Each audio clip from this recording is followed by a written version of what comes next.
Basically, website sliders are a terrible design / development choice for B2B websites. To be clear, when we talk about website sliders, most people are thinking of those homepage hero sections which slide. There are other forms of carousel and slider that you might be able to get away with in website design, but the most commonly seen application is the homepage hero, and it's also the most damaging. Website sliders have a host of problems. The number one problem is the effect that the movement of them has on the human brain. Movement in anything on a website distracts our brain so effectively, so efficiently, that all of our attention goes over to the movement, and it impairs our ability to see, read, and consume anything else that's there. And so when you take the core, most important message on your website and you make it disappear, not only is it disappearing from view, but the movement as it does so ensures that the viewer focuses on that movement rather than the message that's disappearing or the new one that appears. And, it's even worse if you provide controls for the user to engage with to make that movement happen, because that's like a dopamine hit. People will start clicking on the dots on your slider or the arrows to see the movement. And if you're looking at a heat map or you're looking at a visitor recording, you might think, oh, wow, these people are really engaging with this slider full of content. But in fact, they're not. They're just giving themselves a thrill by seeing what animation you've put in place from one slide to the next. So, and there are studies, right? This is scientific. Movement distracts the human brain.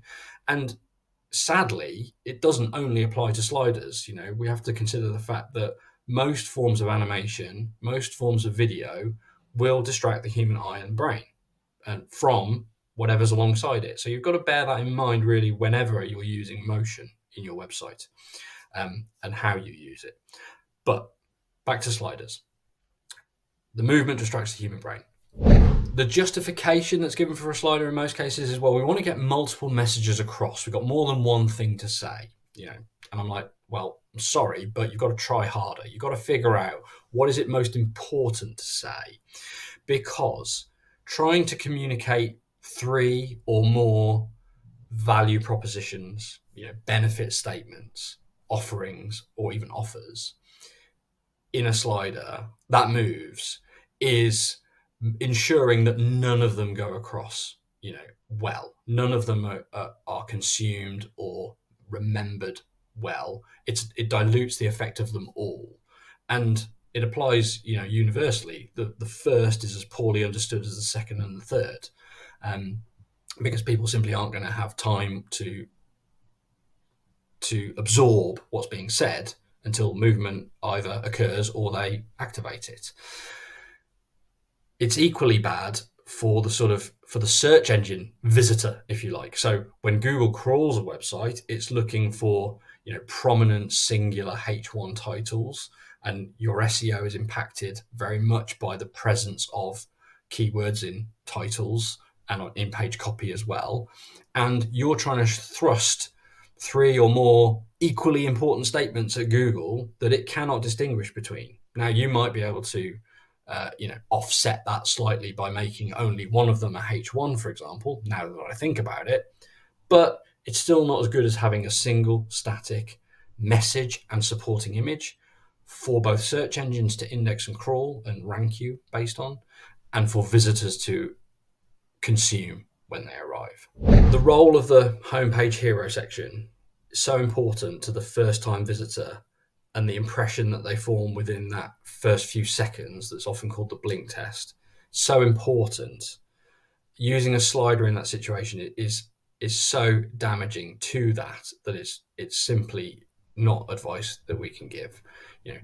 You want people who arrive to stay. You want people who arrive to travel onward down the page, through your navigation, through your site, to find information that's critical to purchase, to form an opinion, to develop trust, and go on to convert. If you put a slider in front of them in that all-important homepage or landing page hero section, you're potentially reducing the number of people that arrive in the first place because of the SEO impact, the negative SEO impact. And you're definitely reducing the number of people that stay and engage and convert and the quality of them, because of the poor user experience that the slider presents.